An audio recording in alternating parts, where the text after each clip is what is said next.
20대 국회가 출범했습니다. 300명의 의원들은 향후 2년 동안 활동할 상임위원회를 배정받았습니다. 국회 운영위원회부터 여성가족위원회까지 국회가 운영 중인 상임위는 총 16개. 이 가운데 국회 운영위와 정보위, 여가위는 다른 상임위와 겸직을 할 수 있는 겸임 상임위입니다. 의원들은 각자 속한 상임위에서 상임위 소관의 행정사법기관들을 감시하고 입법 활동도 펼치게 됩니다. 상임위에서 해야 하는 일들이 많기 때문에 어느 상임위에 속했는지가 중요하다는 의미입니다. 새누리당과 더불어민주당, 국민의당 의원들은 이번 상임위 배정에 대체로 만족하는 분위기입니다.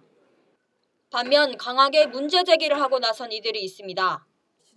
정의당 추혜선 의원과 무소속 윤종호 의원입니다.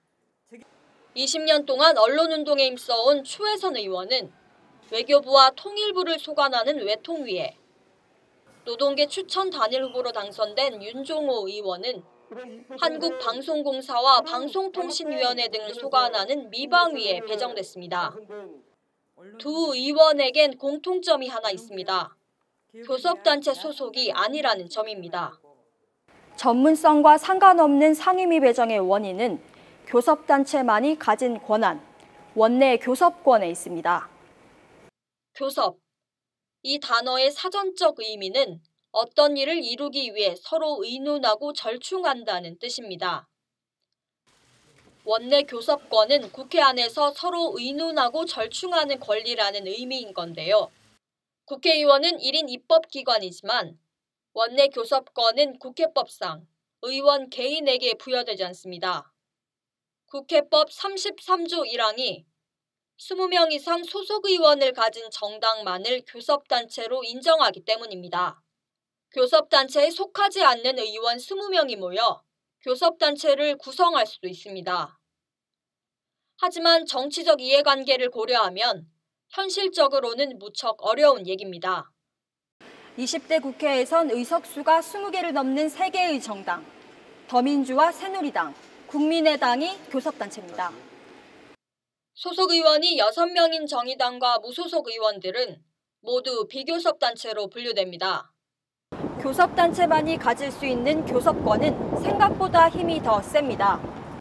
국회법은 의석 배정에서부터 본회의 일정과 진행, 비교섭단체 소속 의원의 발언 시간 등 원내에서 이뤄지는 상당 부분을 의장과 교섭단체 대표 간 협의로 정하도록 규정합니다.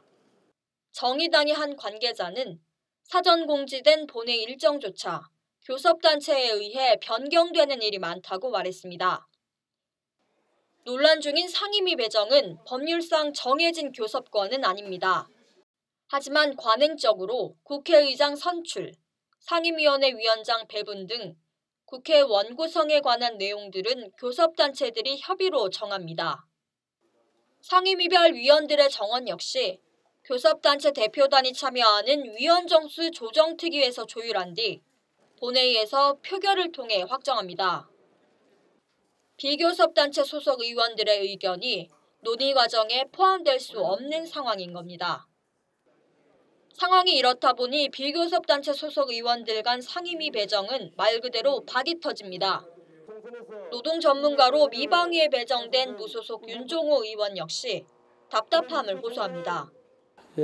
국회가 교섭단체 중심으로 움직이다 보니까 비교섭단체의 어려움이 상당히 많습니다. 특히 무소속인 저로서는 이번에 상임위 배정에 있어서 제가 현장 노동자 출신으로 유일한 국회의원인데 그런 것 같으면 요즘 같은 노동법 개정의 문제가 사회적 문제 아닙니까? 이럴 때 노동자 출신 국회의원을 그 환경노동위에 보내는 것이 저는 상식이라고 생각합니다. 상임위 배정을 둘러싼 진통은 종종 있었지만 이번처럼 문제가 된 것은 처음입니다.